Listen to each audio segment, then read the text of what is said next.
이 시간 우리의 예배를 받으실 하나님 앞에 영과 진리로 온 마음과 정성을 다하여 예배 드리시겠습니다.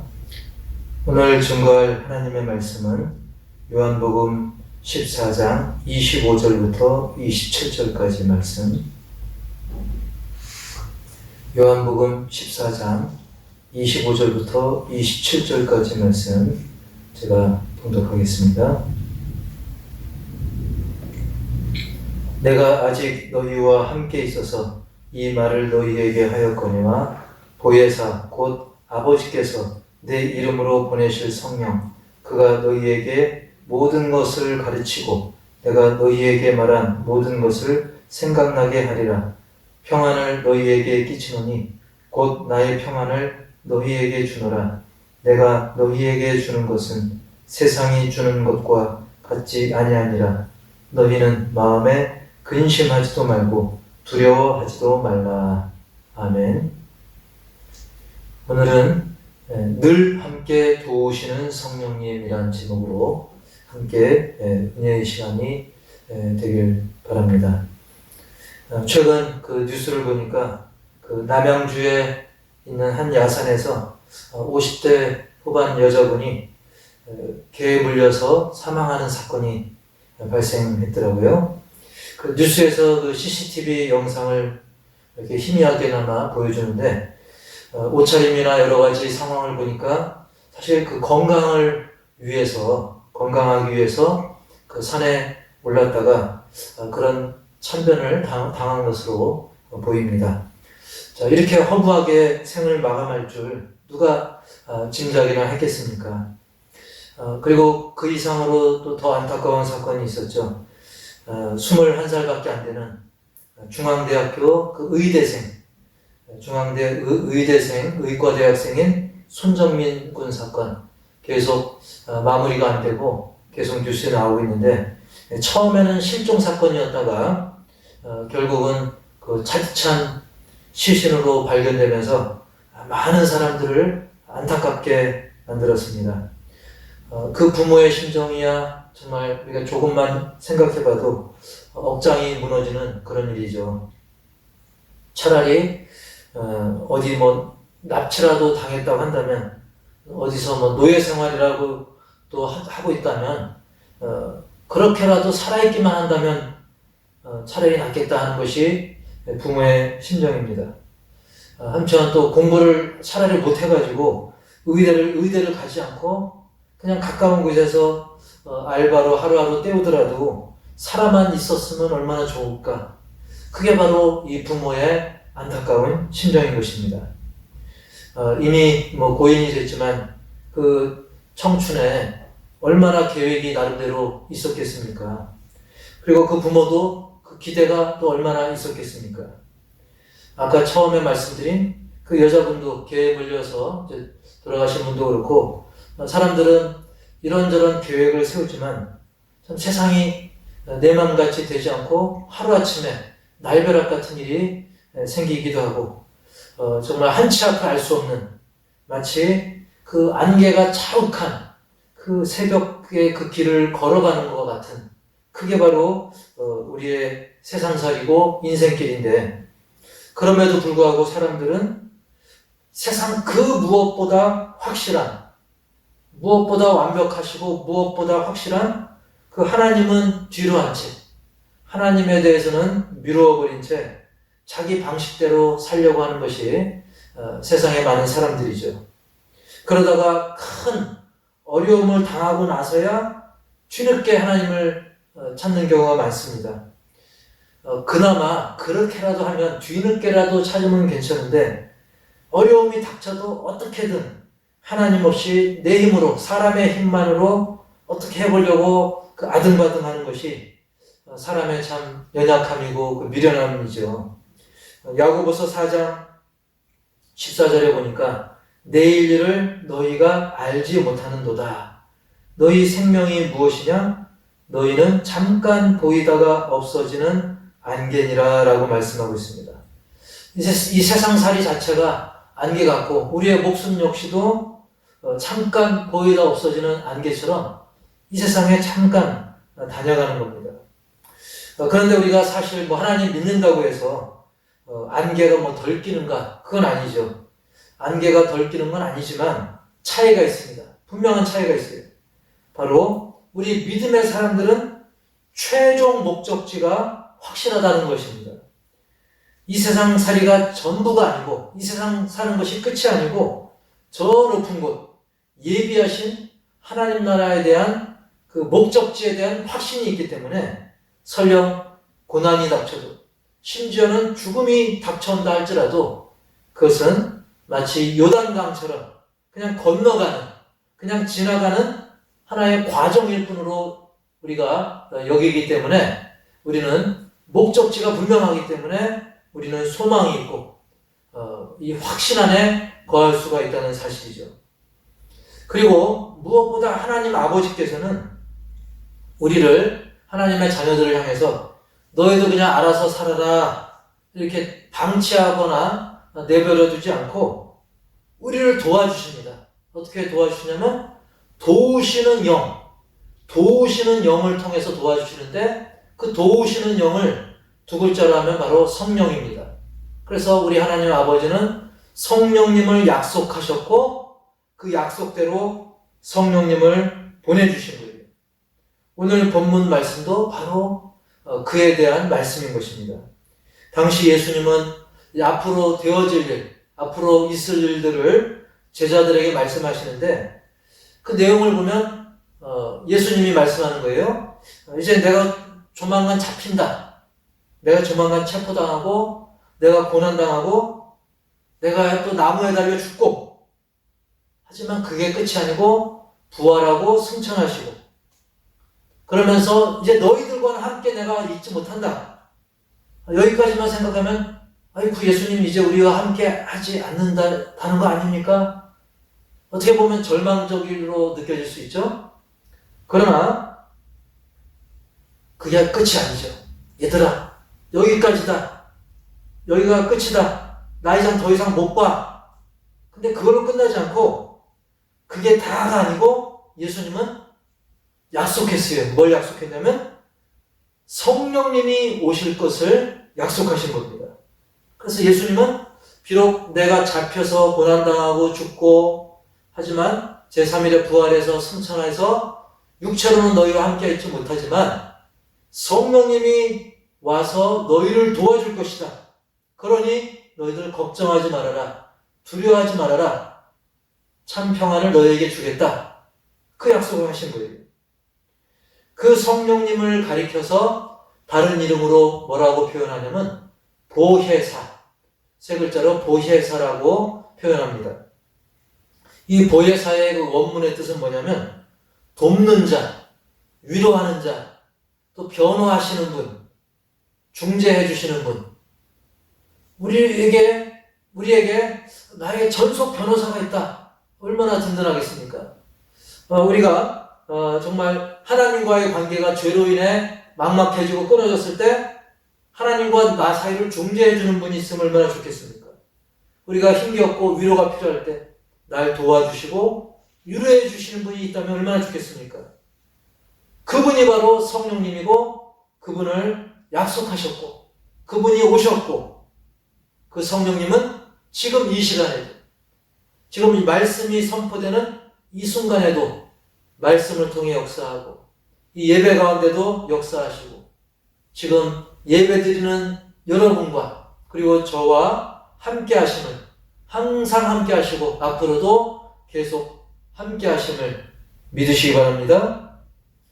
그래서 오늘 이 성령님에 대해서 첫 번째로 알 것은 방금 말씀드린 것처럼 성령님은 돕는 분이죠. 그래서 첫 번째, 성령님은 신자들을, 우리 믿는 자들을 도우신다는 사실입니다.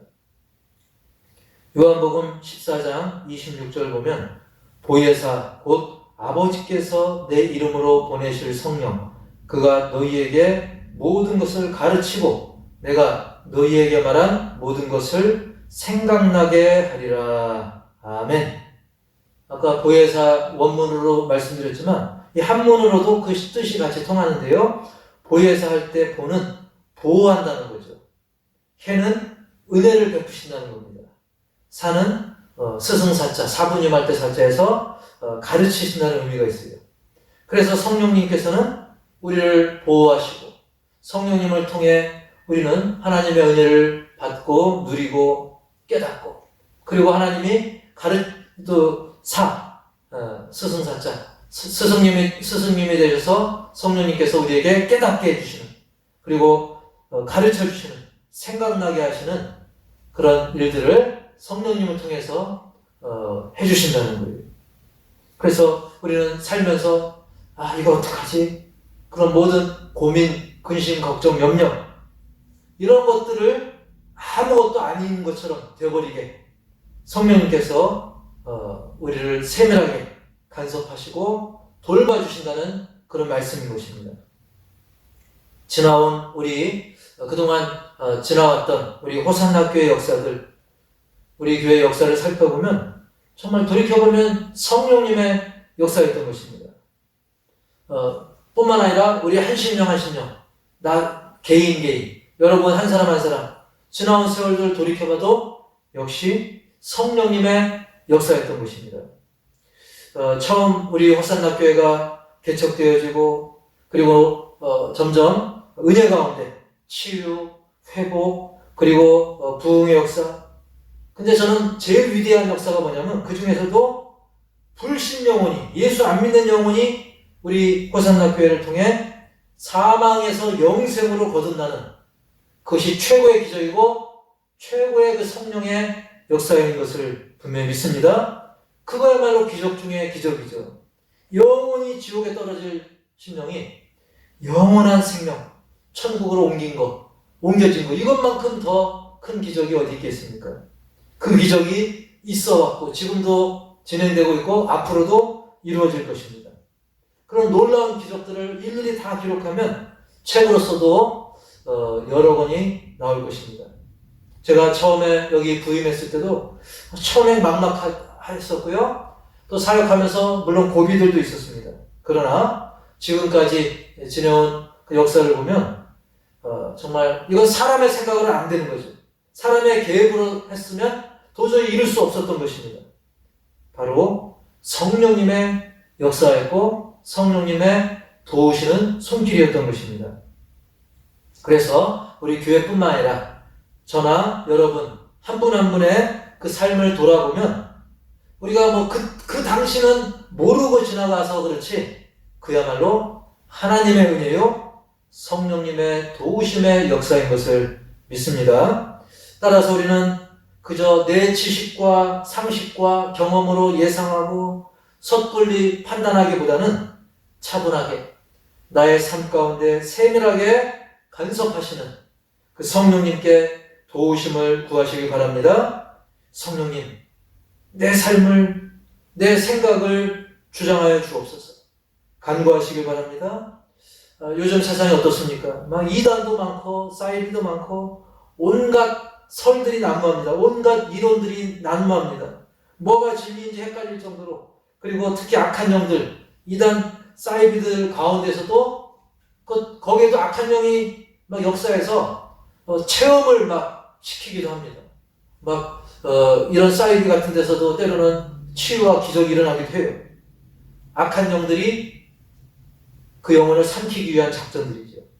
그러다 보니 많은 사람들이 혼란에 빠지고 우리 믿음의 사람들조차도 때로는 혼돈에 빠질 때가 있어요. 그래서 과연 이게 성령님의 역사인지 악한 영의 역사인지 헷갈리거나 또 세상을 바라보며 혼란스러울 때가 있는 것입니다.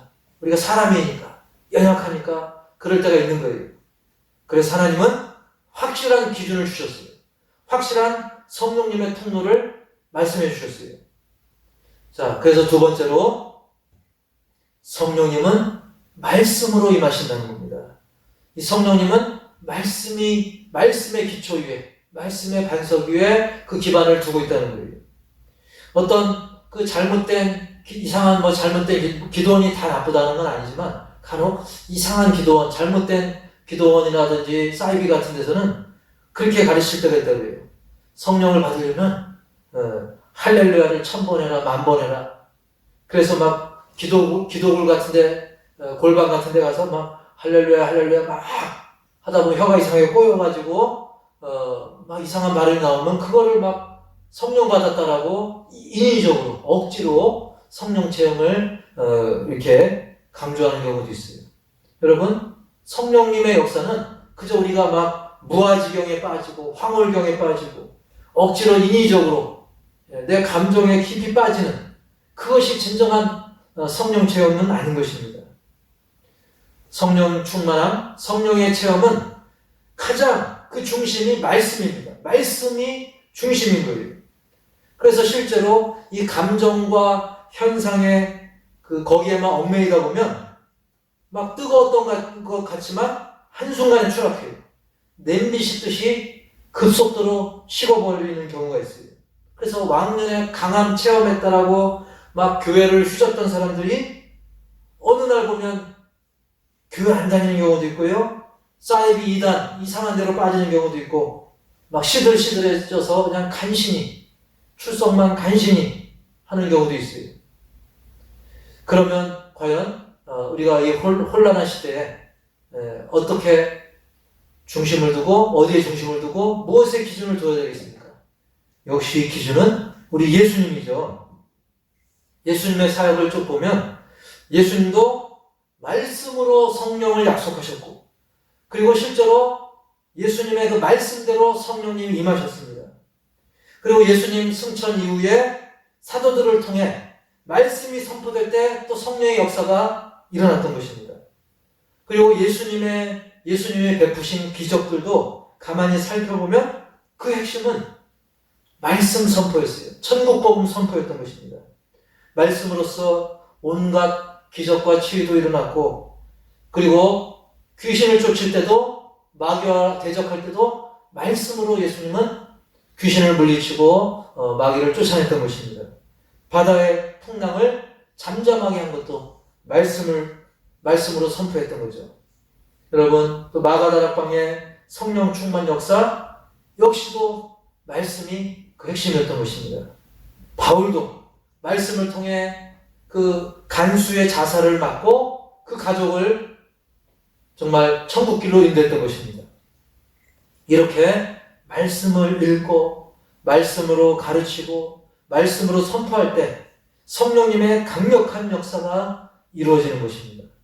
그래서 에베소서 6장 17절에 이렇게 노골적으로 말씀하죠. 구원의 투구와 성령의 검, 곧 하나님의 말씀을 가지라. 이 말씀이야말로 성령의 검이라는 겁니다.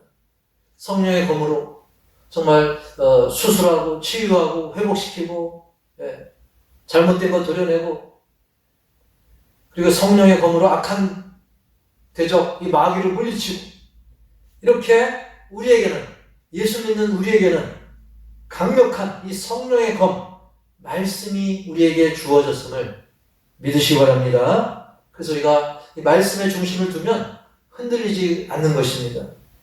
말씀이 기준이고 예수님이 그걸 몸소 보여주셨어요. 예수님이 보여주셨는데 우리가 다른 것에 무게중심을 둘 이유가 없는 것이죠.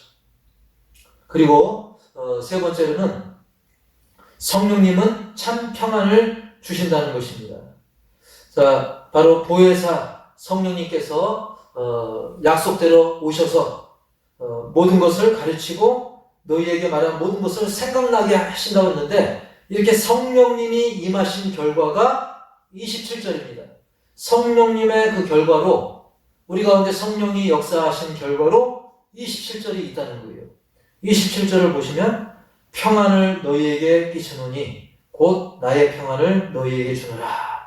내가 너희에게 주는 것은 세상이 주는 것과 같지 않느니라.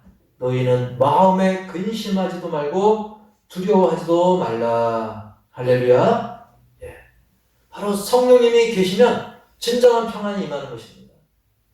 지난주에도 우리 교회 처음 오셨던 한 성도님도 정말 교회 들어오면서부터 찬양 들으면서부터 마음의 평안을 느꼈다고 합니다. 정말 말씀 가운데 또 예배 드리면서 평안을 느끼고 그리고 제가 최근에 임직식을 좀 몇 번 다녀봤는데 그때 새로 이제 장로로 또 안수집사로 안수받을 때 그때 그 기도받은 그분이 나중에 나중에 간증하기를 그때 그냥 심령이 뜨거워지고 성령의 역사를 느낀 것을 간증하더라고요. 그렇습니다. 성령님이 임하시면 우리 가운데 참 평안이 있게 됩니다. 왜? 예수님이 말한 것을, 예수님이 가르친 것을 깨닫게 되니까 예수님이 바로 평강의 왕 아니십니까? 그 평강의 왕 예수님이 안에 계심을 깨닫는 거예요. 잊어버렸다가 성령으로 깨닫게 되죠. 그러니까 그렇지, 내 안에 예수님 계시지. 내가 왜 걱정하지? 내가 왜 근심하지? 여러분, 바울도 어땠습니까? 과거 예수님을 만나기 전에는, 성령님을 받기 전에는 참 평안을 몰랐습니다. 그냥 지식은 넘쳐나고 그리고 막 분주했습니다. 의를 위해서 자기가 의롭다 생각하고 또 의로운 삶을 위해서 막 열심히 노력했습니다. 또 율법에 막 치우쳐가지고 막 쉬지 않고 열심히 달렸어요. 전투적인 삶을 살았어요. 근데 바울에게는 참 평안이 없었습니다. 오히려 예수님을 대적하는 일을 하고 있었던 거죠. 그러다가 그가 예수님을 만나고 또 성령님의 역사를 그가 경험하게 되면서 바울도 이제는 제대로 깨닫게 된 거예요.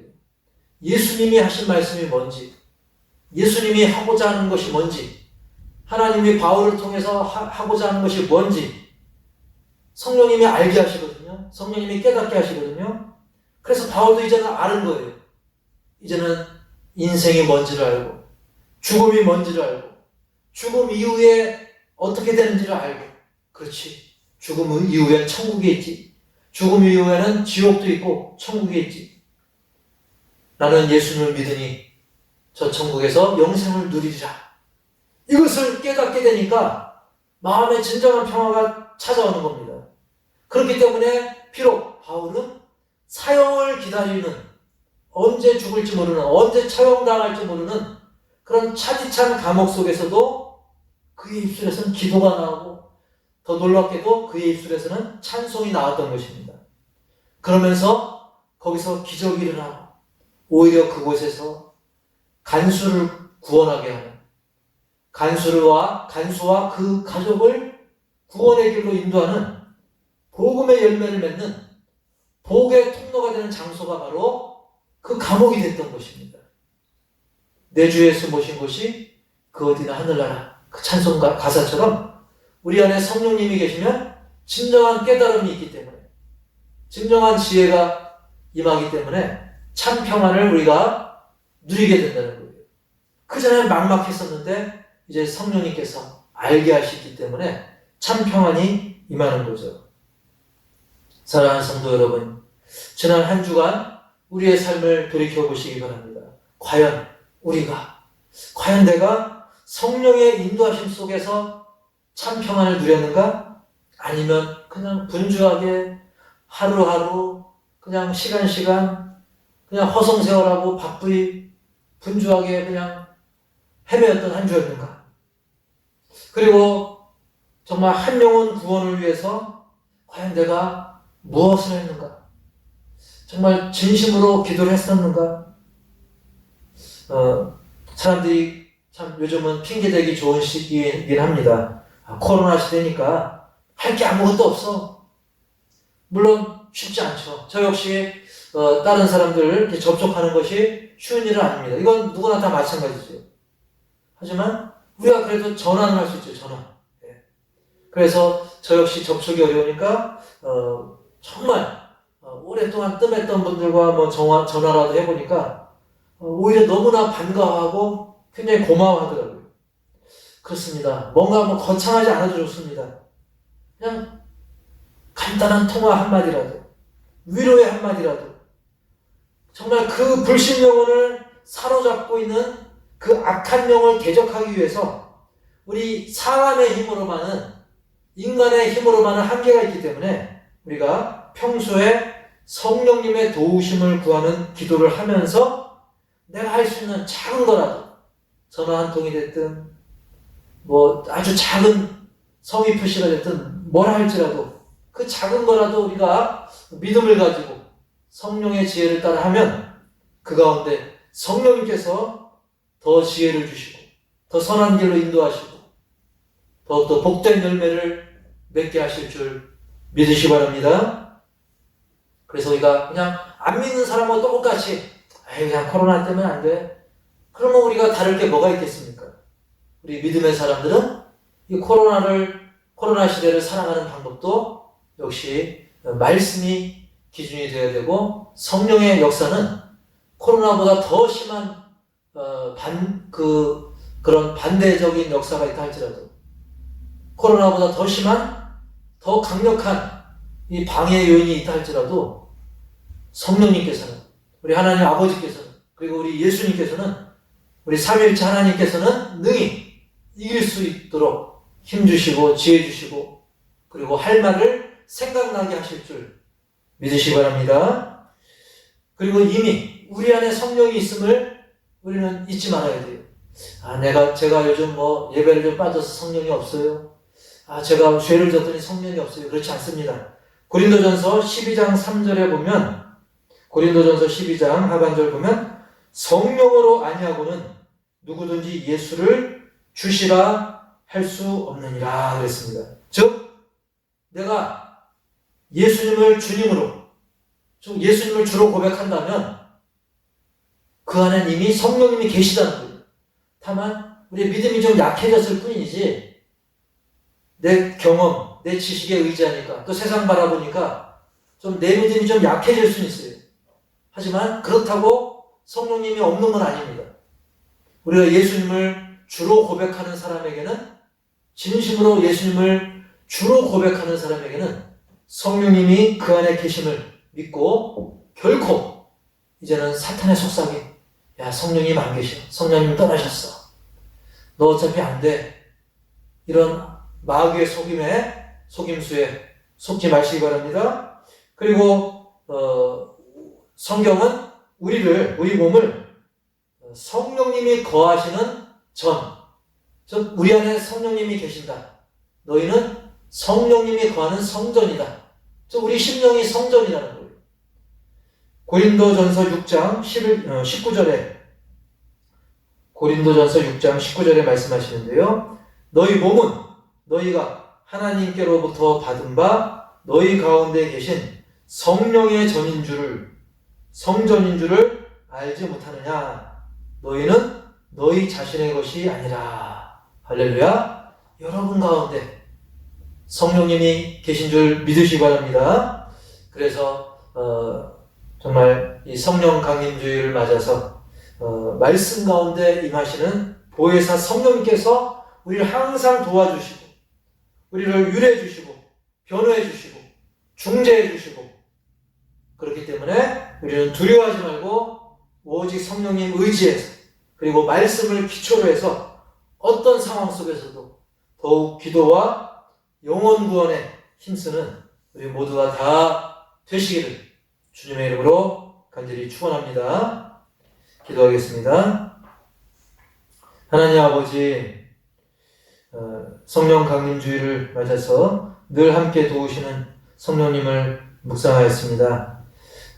정말 우리의 인생이 한치 앞을 알 수 없는 그런 막막한 인생이지만, 하나님께서는 보혜사 성령님을 통해서 우리를 도우시고, 우리를 변화하시고, 생각나게 하시고, 깨닫게 하시고, 정말 1분 1초도 빠짐없이 늘 함께 하신다고 약속하셨기에, 우리는 그 말씀 의지해서, 오직 성령님 의지해서 성령의 검, 말씀을 통해 능히 이기고도 남는 줄 믿습니다. 그 믿음 가지고 감옥 안에서도 능히 승리했던 바울의 삶을 우리도 본받아서, 그리고 십자가에 달리기까지 끝까지 순종하신 예수님을 본받아 우리도 성령님이 주시는 참 평안을 누리고 증거하는 우리 모두가 다 되게 하여 주옵소서. 그리고 우리 안에 성령님 계시기에 우리 모두가 성전이라는 사실을 잊지 말고 거룩하게 믿음으로 감사로 하루하루 승리의 삶을 걷게 하여 주시옵소서. 이 시간 주님의 이름으로 귀한 물질 그리고 귀한 정성 올려드립니다. 주님의 이름으로 한 모든 것에는 정말 하나님 기뻐 받으시는 놀라운 역사, 응답의 역사가 있는 줄 믿사오니, 주의 이름으로 드린 물질들, 그리고 주님의 이름으로 한 모든 봉사, 헌신, 감사, 그리고 여러 가지 기도의 제목을 담아서 올려드린 11조를 비롯해 감사예물과 또 선교지를 향한 선교예물, 그리고 감사예물과 또 주를 위해 헌신한 그 아무리 작은 것이라 할지라도 그 마음 중심을 보시고 하늘의 놀라운 복으로서 넘치도록 채워 주시옵소서. 종이 구하지 못한 것까지 일일이 풍성히 채워주시고, 코로나 그보다 더한 것이 있다 할지라도 우리 믿음으로, 말씀으로, 정말 감사로 능히 이기고도 남는 믿음의 자녀들로서의 복에 통로된 삶을 감사로 기쁨으로 살아가게 하여 주시옵소서. 지금은 우리 주 예수 그리스도의 은혜와 하나님 아버지의 놀라운 사랑과 성령님의 내주교통, 치유인도, 회복, 동행하심이 우리를 도우시는 성령님 의지에서 믿음으로 힘차게 걸어나가고 그 승리의 소식을 마음 백성에게 증거하기를 다짐하는 우리 호산나 모든 가족들, 또 선교지 위에 이제로부터 영원토록 함께 있을지어다. 아멘. 이 시간은 기도의 제목을 가지고 함께 기도하려 합니다. 교회 소식과 더불어 기도의 제목, 어떤 상황과 환경 속에서도 신실하신 하나님을 더 의지하고 그 말씀을 따라갑시다. 우리 호산나 모든 가족들 영육 강건함을 위해서 계속 기도를 바라고요. 특별히 우리 박옥순 권사님 수원에 있는 화웅병원으로 옮기셨는데 증세가 지금 좋지 않다고 합니다. 여러 가지 지금 위중한 상태인데 우리 박옥순 권사님을 위해서 계속 특별히 기도를 부탁을 드리고요. 한국교회와 억압받는 북한의 성도들, 우리가 그냥 TV로만 봐서 그렇지 이 북녘 땅의 성도들은 더 고난이 많고, 한국교회도 코로나가 오래가면서 문을 닫는 교회도 생겨나는데 한국교회를 위해서도 기도를 바라고요. 열악한 선교주와 선교사님들, 그리고 계속 기도해온 대로 강병구 목사님, 송창현 목사님, 양동훈 선교사님을 위해서, 또 중국 출장 중인 홍성표 청년, 이제 다가올 날이 가까이 왔는데 또 와서도 또 격리를 해야 됩니다. 계속 기도 바라고요. 또 담임 목사의 건강을 위해서도 기도 바랍니다. 지난주부터 특별 기도 들어온 우리 인도 슈비로이 목사님, 최근에 알아보니까 이 코로나 바이러스가 폐에 감염돼서 계속 치료 중인데, 또 어제도 그제도 체크해 보니까 고열 때문에 고열이 자꾸 발생해서 어려움이 있다고 하니 계속 기도를 바랍니다. 또 가족 및 믿지 않는 가족, 또 이웃 영혼 구원을 위해서, 그리고 교회 주변 도로 및 환경 개선을 위해서 우리 계속적으로 기도를 바랍니다. 이 시간 같이 한 목소리로 함께 기도하시겠습니다. 하나님 아버지, 오늘도 귀하고 복된 주일, 특히 성령 강림 주일을 맞아서 우리가 합심해서 기도합니다. 예배합니다. 주님을 높입니다. 이것이 이 현장에서 끝나는 것입니다. 우리 삶의 현장에서도 계속되기를 합니다. 교회에서나, 교회 문을 열고 나가서 직장에서나 학교에서나 길을 걸을 때도 교통수단을 이동할 때도 늘 성령님께서 함께 하시는 믿고 끝까지 신실하시는 동행하시는 성령님을 의지하고 그 말씀을 따라가는 성령의 검인 그 말씀을 따라 승리의 삶을 살아가는 우리가 되게 주시옵소서. 호산나 모든 가족들에게 교육 강건함을 더하옵소서. 특별히 우리 박수 회사님 중환자실에 중환자한테 이사한테 주님 만지시고 불쌍히 여기시고 회복의 영장을 주시옵소서.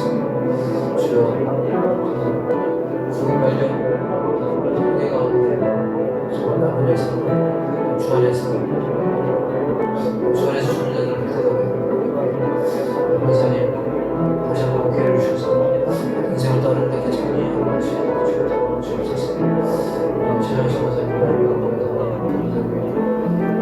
이재 권사님 그리고 정수자 권사님 담임 목사가 또 우리 슈브의 목사님 목사님,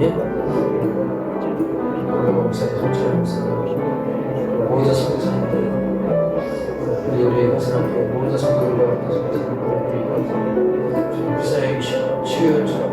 말씀으로 주시옵소서. 또한 가족 중에 예수 믿지 않는 어려움이 있습니다. 이런 곳에서 치유 과정 속에서도 하나님을 더 이제 의지하고 예수를 신입하게 해주옵소서. 불쌍히 여기시고 도와주셔서 우리 사회도 살아서 생활할 수 있도록 이제 더 그 믿음이 자랄 수 있도록 도와주셔서 모든 가족들 모든 회사는 주관자 주님 영원한 교회 우리 교회 공동체